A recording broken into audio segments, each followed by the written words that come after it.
Hello and welcome to the Overly Animated Podcast, where we take animation seriously. We talk everything animation here, including Mysticons, which we'll be getting into right now. I'm Dylan Hysen, and today I'm joined by Delaney Stovall. Hey, y'all. And April Collins. Hi. Today, Delaney, April, and I are talking Through My Enemy's Eyes, that aired yesterday, Sunday, on Nickelodeon, episode 19 of Mysticons. Now on Nick.com and other places. We talk Mysticons every week here on the Overly Animated Podcast. You can find us at overlyanimated.com or search for Overly Animated Mysticons on iTunes and subscribe there, or YouTube to not miss any of our Mysticons podcasts that are regular. This is one more new episode of Mysticons this year. Next week as well. It will also be new, so we'll be there then. But yeah, spoilers for Through My Enemy's Eyes, big plot episode, so make sure you have seen this episode before continuing listening. That being said, Delaney, what did you think of Through My Enemy's Eyes? I thought it was good. It was nice to have this Tasma-focused episode.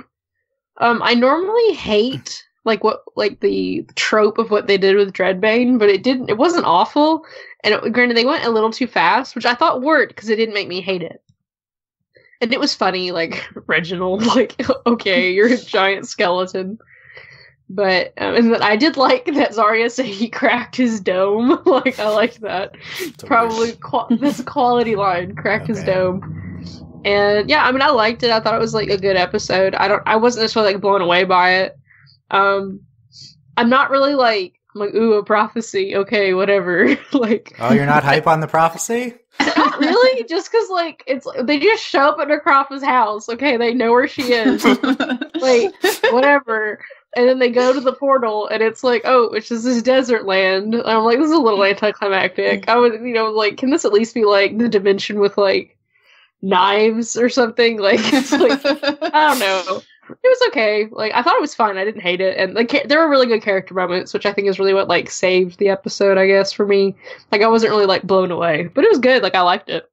Were you expecting a Rick and Morty dimension? It's the Blender dimension. That's that's what I was thinking. Yeah. I wanted something more like that. It was fine that it was a desert and this was it just felt like the it's a weird choice. That's where Necrofa was. Is it the Valley of Lost Souls? Whatever the heck it is in Avatar. Yeah. Whatever. And then we literally have Zhao. He's literally Zhao, which is why Dylan likes Dreadbane, just because he's Zhao. Oh, have we made that comparison on the podcast? We'll talk about that. I've been waiting to make the comparison, and then I was why hasn't Dylan done it yet? I don't know if I want to ascend Dreadbane to the greatness of Zhao. You're not ready. Yeah, I don't know if I'm ready. He literally pulled himself out of the portal, though. That's pretty legit. Yeah, it is pretty similar to stuff they do with Zhao and Korra. Okay, noted. Anyway, April, what do you think of this episode? I thought it was good. This show just doesn't really have bad episodes, and while I was kind of oh, we're doing a prophecy. Oh, we're seeing mirages. Oh, the bad guys, the good guy. All of those, I don't know, overdone things. I thought they were executed in such a way that I didn't mind it as much. I had so many questions about this episode at the end of it, but even so many questions. I wrote them all down. Good. We'll address all of them. Hopefully, but even though I have all these episodes, all these questions at the end of the episode, I think it's almost good and bad. So it's just a good episode, another good one. I guess the second season or whatever has just been really well done, and I liked that it was a Tasma episode. And we got to see Dreadbane again, because I've been kind of wondering what happened to him or if he was going to come back. And same with Tasma, because she's been gone all season. So it was good, I think. There was, funny moments with all of the characters. So it gets a thumbs up from me, for sure. Thumbs up from April. Oh, I have to say, I forgot about this part. Yes. The last bit with the song was really lit, and I really enjoyed it a lot. Yes! That was really cool, and I was yes! Yeah. So that was really great, and I 100% like that. Yeah. I was into that a lot.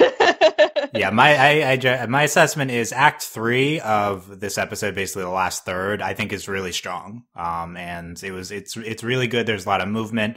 And the ending montage, was, yeah, I really liked the last 2 minutes, especially. Acts 1 and 2, I wasn't super crazy about. I think they're fine. I think there's some slightly funny lines and stuff, but, it was a little slow, and there wasn't anything that blew me away from the first 2/3 of the episode. And I've been starting a rewatch, and I made it through episode 7 so far, and I've noticed this as well about a lot of these early episodes too, which was that Act 3 is generally very strong in Mysticons, and that's kind of always how it is in TV. You know, you build up to the last part of the episode, but some Mysticons episodes pretty heavily reliant on the third act, and I think this is one of them.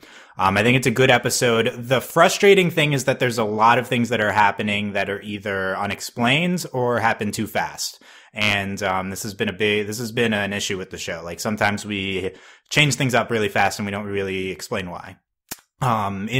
I think there's specifically the thing with Tasma that happens that is completely not explained by the episode, and I think it's a choice, and I don't know yet if it's good or bad because it's going to depend on how we approach it in future episodes.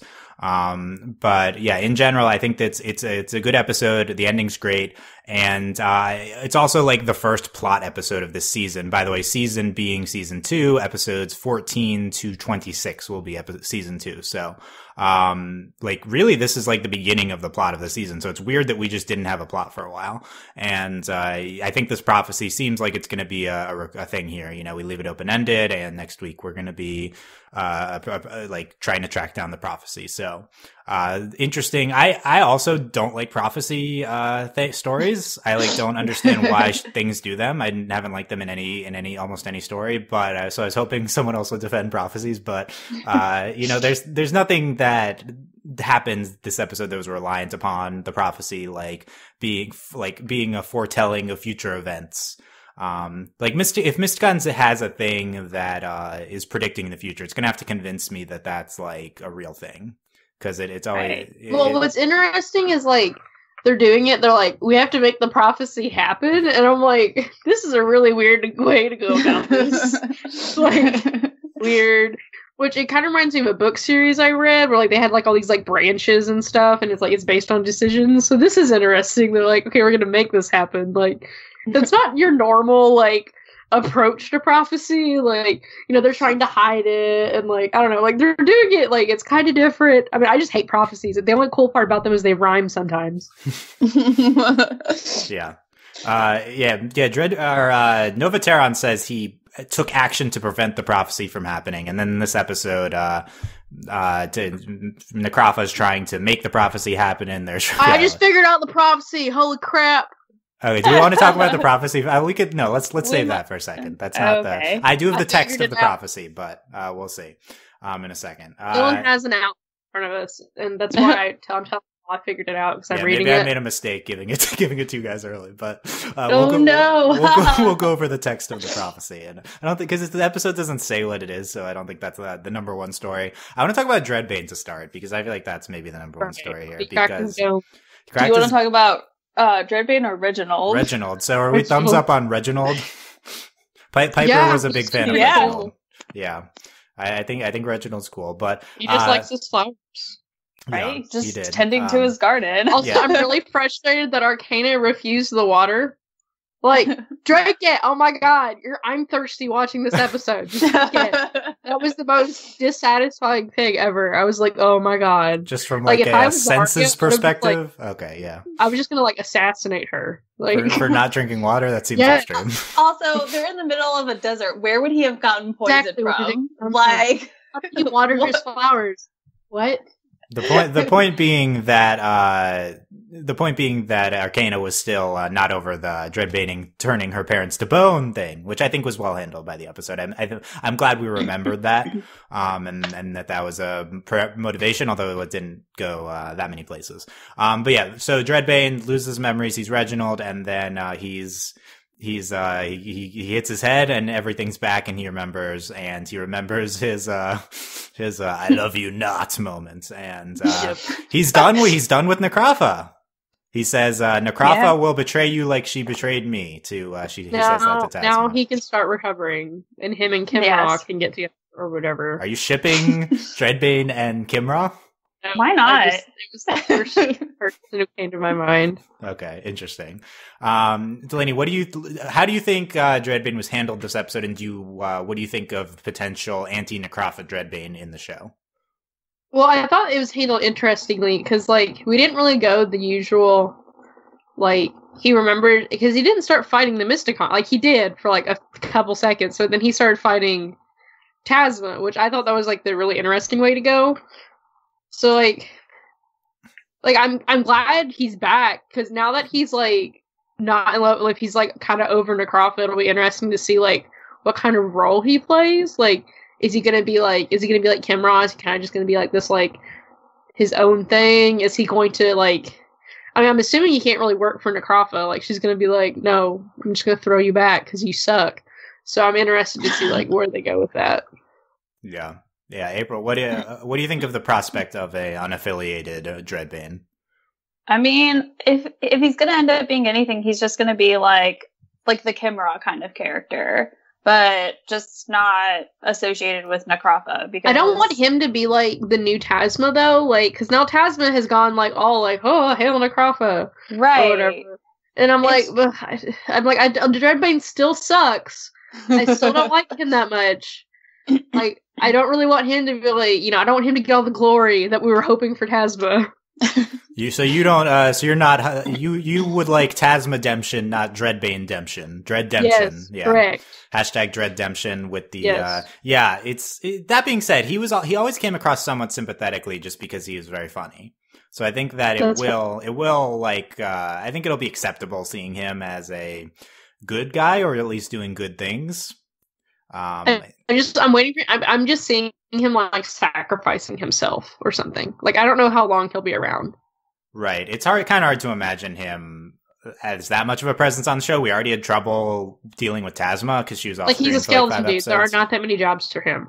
So you're worried about him fitting on to the Gemina economy. Yes, yeah. I'm concerned about how can he be a productive citizen? Yeah, how will he be a productive citizen and adjust to this new society? Yeah, like I don't think it's gonna work out too well for him. Yeah, he might have to check into some like social groups or something. Like maybe see a therapist to deal with. Dreadbane should more see like a he needs a therapist. parole officer, but like whatever. Yeah, but also this episode was the biggest fake out. What's the fake out?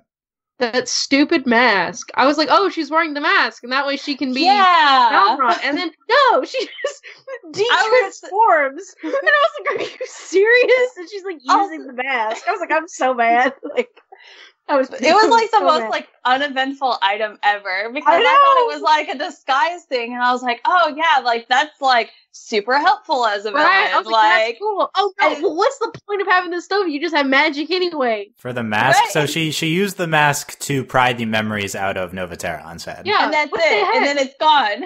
Yeah, it doesn't. Yeah, it doesn't come into play again. Yeah. Done. We made a big deal. Necropha was like, I've got you this mask. It's amazing. I'll give you more power. Yeah, I'll get Taz was like all hype about it. Like, she gets the mask and she's like, oh, and she like stares at it. It has like a pentagram or something on it, and then like that's all it does. Okay, I didn't have as much of an issue with this, but yeah, this was just a one item, and it's one of many if Tasma could complete. So we got to talk about Tasma because. Big Tasma episode. She's very anti-Necropha so we learned that she was, working for Necropha the whole time. We thought that she'd gone off on her own after the dome, but no, she's, she's just, toiling away under Necropha with these scrolls. Yep, that was unsatisfying. Just gonna throw it out there. Yeah, it was unsatisfying. She says, I hate that old crone, and Necropha's like, did you say something? Tasma, I just said these scroll tubes, the chrome is lovely. Yeah. That was really good. Necropha doesn't play. She immediately picked her up and was like, I'm just gonna throw you away. It's like, oh jeez. Yeah. Do not make her mad. Also, what's Necropha's deal with like keeping Tasma around? Because she kind of made it evident, like with the last time that we saw Tasma, that like Tasma essentially, in a way, betrayed her, like because she wasn't like successful in helping her out. So like, what's the deal with like Necropha being like, I'll keep you around so you can like write out these scrolls for me? I don't. Yeah, so she doesn't do it. I don't. It does. It does contrast a little. Yeah, with the specters can't write. Probably. That's the problem. Yeah. Okay. Spectres can't write. That's the issue. Yeah. Yeah. She said multiple times that the only reason to keep Tasma around is if she's useful. I guess her being useful is right. He's copying old spells. But yeah. Anyway, the thing with Tasma goes in. She's very into the portal. She's very anti-Necropha. We finally have like the clearest sense of her motivations when she says, "I'm going to surpass Necropha in power, and then I can put her in her place." But then there's a scene where she goes from she's talking to this mirage of herself, and she says, "I'm going to be better than that lich." And then some visuals happen, and she says, "Long live Necropha." So Delaney, what happened here? Okay, so there's like, I guess two. Well, there's I guess like she went crazy. So I think there's two like scenarios. You have poor Tasma went crazy in the desert, and this mirage convinced her to like she has to like like help Necropha, and she's like, "Oh yeah, like I've been like redeemed, I've been changed or whatever. I love Necropha, cool." Other theory is that Necropha did it, like it was Necropha, and like this kind of like it does not like not necessarily physically her, but like she did something, and it's kind of interesting because we also have Dreadbane, who was like literally in love with Necropha, and now we kind of have this devotion to Necropha. Like maybe this is an ability of Necropha's. Also, Necropha was in that desert forever, and it appears to be empty. Like that could kind of have been like this sort of like her energy, like there's the whole of flowers that were planted to look like Necropha, and like this just this is kind of like Necropha's place, so it could have some sort of like control over people. Yeah. Like so, I think like I don't think this was of Tasma's own free will, and this is probably something Necropha like can do. Yeah. Okay, April, what was your read on it when you watched it? Yeah, I kind of got the same sense of the latter of what Delaney said, just because like her mirage was of herself, and even like after like they snapped Arcana out of her mirage, it went back to the same one. So that kind of sort of led me to believe that like when Necropha showed up to Tasma, it wasn't like Tasma seeing her, it was like Necropha doing some sort of magic on her, I guess, or some kind of spell or something like that. And it's not hard to believe that this whole, I guess, desert wasteland area, Necropha, like, because Necropha's kept this portal open, and so I can only imagine that it's kind of like a safe haven kind of place for her. Like, this is where maybe she's like channeled a lot of her energy or her power, and so maybe she like goes here to recharge or something along those lines. So I can see that it having like an effect on people who wouldn't necessarily be Necropha, because it's such like a drastic switch for Tasma, because, the entire time we've gotten, Tasma didn't want Necropha to come back. Like Tasma is doing this for her own personal gain. Like that's the only reason why like Tasma is like the villain and she doesn't like the Mysticons, and then for her to just so drastically change her mind, it's very like unlike her character. One, considering that even up until like that very minute, her motivation was, I want to be the most powerful, whatever. Like I want to be on top. I want to be top dog. And then for her to just like succumb to the will of someone else, essentially, is very like it like signals a red flag for me. So that's what I kind of think was happening with that. Yeah, that's a good analysis on why this can't be of Tasma's own will. I'd agree there. I think my biggest takeaway is that I didn't like the scene. It's just so fast, and I really didn't understand what was happening. Yeah, I didn't like that either. I had to stop it and go back, because I was like, wait, did I watch that kind of thing? Like, and then also because the change was so drastic, like it was instantaneous, and I was like, yeah. I had one of those, like, shook my head, like, violently, like, hold on, and then let me see that again. Yeah. It's supposed to be ambiguous, so it's not like us not understanding is bad. That's what they want. I just think it just happened very fast. which is something that we've had before. Okay, so I didn't understand what was happening here at first. I have the potential answer from Steve, co-host Steve. He has a lot of theories about this. He says, I think I'm starting to realize how Dreadbane fell in love with Necrofa. It was mental manipulation. I'm pretty sure those mirages that Tasma saw were not a natural mirage. That was Necrofa's dark magic that intentionally manipulated her to be on Necrofa's side. Probably did the same thing for Dreadbane long ago. I guess she gives you what you want. Reginald wanted a lover. Tasman maybe wanted like a mother parental figure. Loves her more than Malveron. I also have here the D&D spell Enthrall, from, d20srd.org. If you have the attention of a group of creatures, this is me, this isn't Steve. If there's a group of creatures, you can use a spell to hold them spellbound. The effect lasts as long as you speak or sing, maximum 1 hour. Those enthralled by your words take no action while you speak or sing. It doesn't match completely, but I think that she's casting Enthrall on, in a long-term basis, on these people. I think that's what we're going for, but I really don't know. I think that, it's a spell from Necrofa to make Tasma be obedient in some way. But that would also, I guess, kind of make sense, given like the effect, or I guess like Dreadbane in this episode, because even after she betrayed him, he reverted back to Reginald, who was already in love with Necrofa.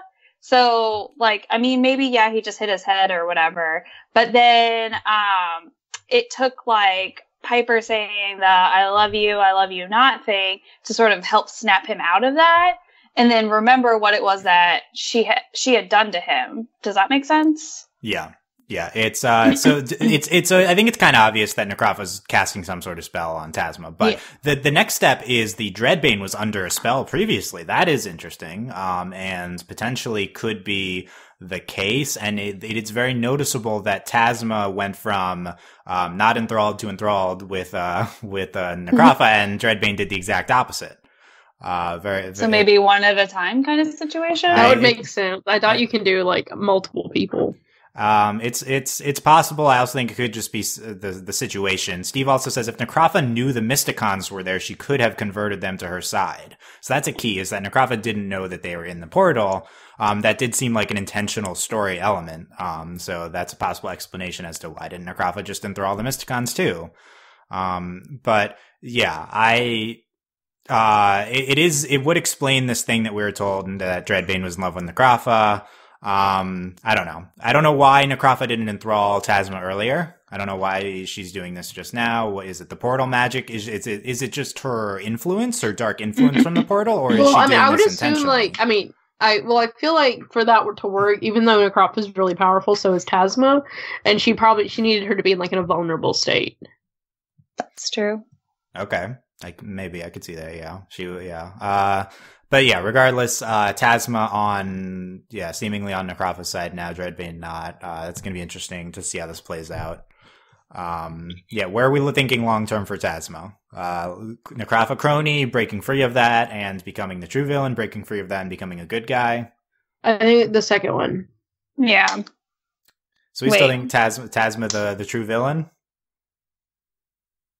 That was the second one, I think. I don't know. It's interesting. It's also going to be interesting seeing how Proxima it relates to this, because potentially similar arc. Okay, because we can only assume that Proxima is related to all of this, since she was introduced, I guess, around the same time. And not necessarily with these events, more just like Proxima's another contender for potential big bad or potential ally, kind of depending on how things go. Yeah.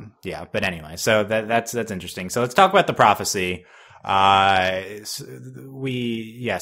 as I mentioned, Nova Terran says that so we have this flashback with young Tasma, which was awesome. Yay, Tasma development. She's so cute. Yeah. Little not evil Tasma. It's great. And she was a starling at the academy. And Necrofa was talking to male crony, who we always forget the name of, and also thousands of years old. The realm is safe. Something has been done. Something I wish to never speak of again, says Nova Terran. Must ensure the prophecy never falls into the hands of evil. And then at the end, so at the end, or Tasma/Necrafa has the dragon disc, and then they use their own dragon disc to both find the verse of the prophecy. And Necrafa says, "Doom for our enemy." So there you go. Delaney, what? do we believe Necrafa that this is bad news?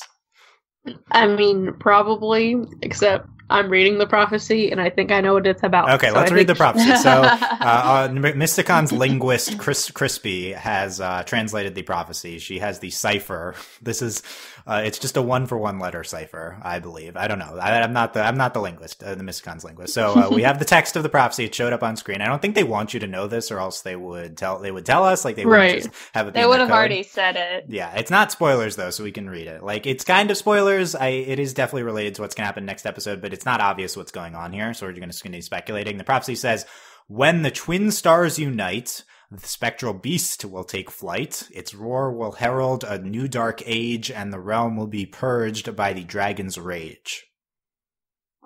Okay. Ooh. Delaney, what's your theory here? Okay, so the twin stars are Malveron and Tasma. Okay. And so I don't know, one of them turns good, one of them turns bad, whichever. And then I don't know about the Spectral Beast or whatever. That probably has something to do with Necrafa. And then so like there's a Spectral Beast, but then and the realm will be purged by the dragon's rage. I think the dragon refers to Arcana. Okay. So what if the twin stars uniting is when Tasma and Malveron like join the same side, whatever that may be. That's what I was thinking. And so like my thinking is like the terrible thing that Novaterran did was like pit them against each other to make them hate each other. Like he might like because we still don't know why like to constantly keep them like fighting and on the opposite ends. I think that's what he did because we still don't like we're like they're just kind of like rivals or whatever, but like they hate each other, and so it's like I wonder like so Novaterran had to have done something to make them hate each other. They also emphasize that a lot. That like I hate my sister. Yeah, I hate my sister. Oh, my brother's annoying. You'll never be like your brother. Like, there's a lot of emphasis on that relationship between those two. Like, and we've seen it since the show's begun. So, okay, yeah. I was like, I wonder if like right before this, like Novaterran like talked to Tasma, or like he knew that like Tasma was listening or something, so that she overheard whatever terrible thing he was saying to make them hate each other, and that's when Tasma like snuck after Novaterran. Okay, interesting. So I recently watched episode 2, and this is the big, like, Tasma turns evil. And it is true that from the beginning, it is presented as Tasma and Malveron hate each other. But it's not like Novaterran knew that, at least the episode did not present us as Novaterran knowing that Tasma was bad, and like evil. Yeah. So that would be a twist if Novaterran knew that all along. Right. I think that probably contradicts what we've seen. Well, I mean, he doesn't necessarily he doesn't have to necessarily know that like she's evil, but he probably knew that they don't like each other. Regardless, and, they might have been pitted against each other in the academy, is what you're saying. Okay, there you go. But also, like, if you notice that they both essentially went to the same academy in school, but their powers are totally different from each other. Like, and I feel. Like, given you got the light dark thing going on. Yeah, well, and I feel like maybe they were just like, okay, well, like maybe Novaterran was like, okay, I'm gonna try and prevent this as much as I can. So, okay, you guys can't be in the same classes. I have to separate you. Like, you're gonna learn how to deal with Mysticons, and you're gonna learn how to deal with other things. Like, cool. Like, okay, so there's a lot of speculation on this line of thinking. Interesting. There should be noted there's also this dragon part of this, and relevant information. Next episode, the description talks about trying to find a spectral dragon egg. So they are, and if you watch the 2-minute preview that they released for next week, then they are Piper's like T'Choko, be very, very quiet. We're hunting dragons. So my gosh! So they're looking for dragon stuff. So I think that relates to the second part of the prophecy, as opposed to when the twin stars unite, which is kind of what you guys have cued in on. I do know what that means because I've been spoiled, so I won't speculate on that. Rude. I won't confirm or deny your stuff. Yeah. Be careful, everyone, of spoilers. This episode has aired in the UK, and there's spoilers and comments on videos, so please be careful. Oh my gosh. Yeah. So I'm wondering if, like, the Spectral Beast, maybe Necropa thinks that's herself. So... But did you say, like, you said a Spectral Dragon egg? The description says Spectral Dragon egg, yes. Right, okay. but... Is that like why? What's the point of having a Spectral Dragon? Are there normal dragons? Yeah, I don't know. We haven't heard, I don't think we've heard of a Spectral Dragon before this. There've been a few different dragon things. There's like the Dragon Queen from episode 2. And there's another type of dragon mentioned. I don't think we've heard of Spectral, so that's interesting. Also, a new Dark Age realm will be purged by Dragon's Rage. This, I think this might be the rest of the show plot here. I think that this is a long-term plot, yeah. I would hope so. Well, I feel like, it's a prophecy. Like, this has to be for this season. Like, you don't just resolve this in one episode. Yeah. And it's going to take them a frustratingly long amount of time to figure out the prophecy, so... That's how these shows work. We'll see. So. Yeah, I also rewatching earlier episodes. I noticed that we forgot about this, but the large plot of the season 1 was finding the pieces of the Codex, and we just don't have that type of plot anymore. So I think introducing something like this, it could give us more direction. Yeah, it'll be interesting to see where we go with it, and if we're gonna get more interaction with Tasma and Malveron, and just in general what's next. Yeah. Okay. So we will, we'll see. I will say that part of this question is going to be answered next week. So it's going to be fun. This whole ending scene, we talked about this, the montage. This is our first, song, real life song used in the show since episode 13. And I'd noticed it'd been a while. This is, the song is Coals to Diamonds by Ruinart, Ruinarte.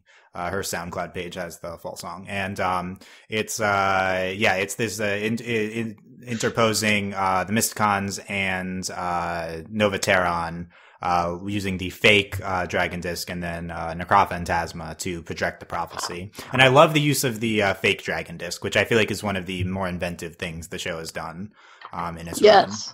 I like it's a really good workaround. Yeah, it's also a unique workaround. They were just because it seems so obvious, but at the same time, how many times are they cool, we're just gonna make our own Dragon Disc, done. Yeah, it was a great moment for the show. I'm excited to rewatch episode 9 when I get to that. But yeah, it's and using it here was good. Yeah, we get the Codex back, but they have the Dragon Disc part of the Codex, which. Other than this, I feel like the Dragon Disc isn't useful. We got the Codex is the thing with the spells in it, so I feel like that's the part we're going to need.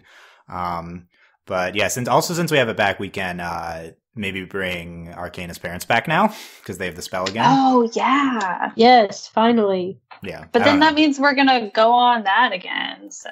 Right. A little eager for them to resolve that plot, but yeah. So that ending was really good. Then we have Dreadbane crawling back up from Zarya's arrow. And that's very exciting. Some other scenes from these ending. When Reginald turns into Dreadbane, his line is, Reginald is no more, I am Dreadbane. Thought that was a little on the nose, yeah. Hey. Why does he remember that he was Reginald? Is his name Reginald Dreadbane? All we knew was General Bane, I feel like, from the flashback, I think. But yeah, I assume it's Reginald Bane would be his real name, yeah. I'm okay with that. I'm okay with it too. I've accepted it. Yeah, I would like to know if he was really in love with Necropa or if he was just enthralled from those flashback scenes. It's gonna be interesting. But yeah, he's anti-Necropa now, and Tasma is pro Necropa, and we'll see. Oh yeah, they also fight off. There's a short sequence of them fighting off Necropa. They seem to do that pretty easily. Yeah, I guess without the gems, their special moves are pretty effective here. Also, did anyone else feel like the whole desert place looked like the scene from the Mysticons flashback, that sort of landscape? Or was that just me? Well, wasn't the flashback, didn't we, go to the place where that happened? We established that was at the park, yeah, where that happened. Or not the park, but where we went to the we went to the place where that was. They have like they're giving tours and stuff there. Yeah, I know, but it just looked so like the way that it was set, like that scene was set up. It just looked almost exactly like it. Like I would have to go back and do a comparison, but I was kind of bothered by it. I do wonder what the significance of the places inside the portal is. Yeah, right. Yeah, they presented it as another dimension. Piper likes the interdimensional travel. She was into it. Like Arcana was not. Arcana was not. Yeah, so they're presenting it as another dimension. Other things that happened in this episode: Astromancers make the Mysticons not outlaws anymore. We've resolved. Okay, because we cared a lot. It was a big plot thing before, and now they're not outlaws. That lasted like 10 seconds. Yeah, but Arcana not apologizing, so that was the whole thing, and everyone was like, "Yeah, Arcana." They're yeah, we talked about Tasma shapeshifting as Malveron, and I thought that was the preview. I think we've seen Tasma do this, I guess. So I thought that was definitely gonna be Tasma. Tasma, she Crawford throws Tasma into the portal, just to be like, "Oh, I'm done." And she put up with Chaco longer than she put up with Tasma. Yeah, she was distracted by Chaco, and once they're in the portal, Piper. What do we think of Piper's elf sight powers to see the garden? That's pretty good. I like that. That's funny. Like, how far? She's like, well. Yeah, I like expanding on elf capabilities. Something I thought about, we haven't really seen other elves in this world. No. We've seen Elven Daughter, but other than those two, have we seen any other elves in Mysticons? I'm not sure about that. Maybe like background characters. Have we even seen them as background characters? I feel like I'm not sure. So, Elven Daughter's mom, I guess, is an elf too. So then, other than that, though, where's the elves? Yeah, let's. When's the Piper Circus episode? And before that, when we're gonna meet the maybe Piper's family from before that? I don't know. Maybe. Yeah, we'll see. Piper singing 99 Potions of Fire. Yeah. Like, okay. Piper was like extremely cheerful this episode. She like, was, like, given the situation, she was having so much fun. She was having too much fun. Like, I don't know. It started to like bother me at the end because I was like, Piper, I don't think you realize like what we're doing here. You can't just go around calling people a baby bugbear. And yeah, she loved Reginald. I've said Piper loves the weirdos. Like she just wants to be best friends with every weird character. Yeah, she doesn't like normal characters. she's very weird, and she likes other people that are weird. So she liked Reginald. Okay, it's we even talked about their mirages. So Arcana hallucinates Gawain. It says, "You're hallucinating me? Isn't that rich?" Yeah. That was pretty funny. They just need an excuse for Gawain to be in the episode.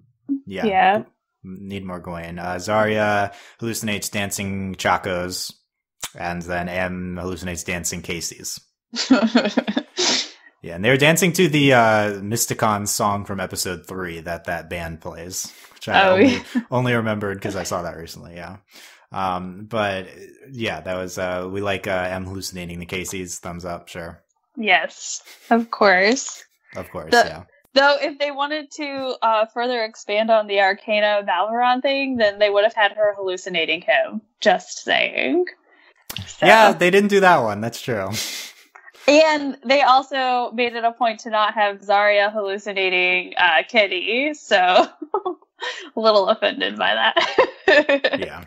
Yeah. I guess the explanation is that Zarya probably doesn't know she's romantically in love with Kitty yet. So, or maybe it's like she's like back of her mind. Whereas M and Casey is more overt. We kind of talked about that last week. Yeah. So we'll have to get there. What last thing I have is Dreadbane's humor, or Reginald's humor. Something no matter what. Yeah. And then M says he needs to workshop that bit. After she politely laughed at him. Yeah.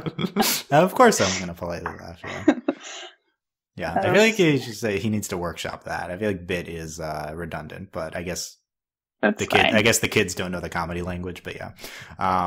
Okay. Delaney, anything else from the episode we haven't talked about?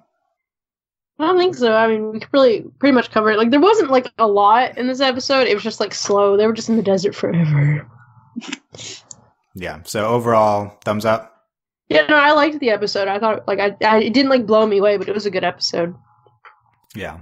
April? Yeah, it was a good episode to establish, I guess, the plot that we're, like, exploring now. So, because we'd mentioned, I think it was last time, that we didn't really have, like, an idea of what we were doing kind of thing, even though, you know, all of those episodes were good. But now I guess it's nice to know what we're doing and where we're trying to progress this towards. Yeah, I agree. I guess let's read the second half of Steve's theory, sure. Here's his hot take part. He says, Dreadbane, or Reggie's true unrequited love, was the original Mysticon dragon mage. He got rejected, and Necropha took advantage of that and converted him to her side, which is what she's doing with Tasma right now. What Tasma truly desires is her parents' love and approval, and she's taking advantage of by becoming her mother figure. So what do we think of Dreadbane originally being in love with original dragon mage? I mean, it's an interesting theory, but, like, there's just no, like... There's no evidence for that. Yeah, we don't see, like, him loving, like, the dragon mage. I guess it's possible. Yeah, that's the only thing I have to say that. It could be. We have some more flashbacks to expand upon. Let's get into that. Yeah, but I feel like it's something we could have, like, started to set up, like, with the first flashbacks. So...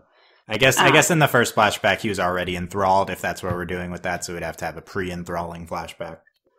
Or he could have, he honestly could have just been in love with Necropha, and then she just, like, took advantage of it. Right. I feel like that's the more likely explanation, is that he's just genuinely in love with her, and only the Tasma thing is a spell. Yeah. Yeah. Okay. Next week, the Prophecy Unleashed on Christmas Eve. It's happening. The clip is up for next week, and I have to tell you, it contains the funniest moment in the show's history, and I'm dying to talk about it next week because it's incredible and involves our favorite aspect of the show.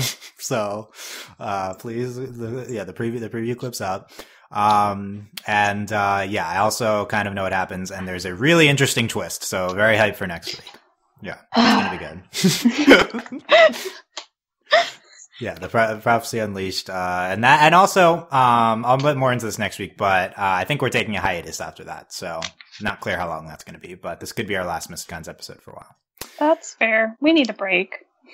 Yeah, I mean, it should not be in the middle of a season, Nick, but, yeah, okay, sure, we can take it out. They're just, you know what, they're just doing what everyone else does. They're doing what Disney does and Cartoon Network does, so...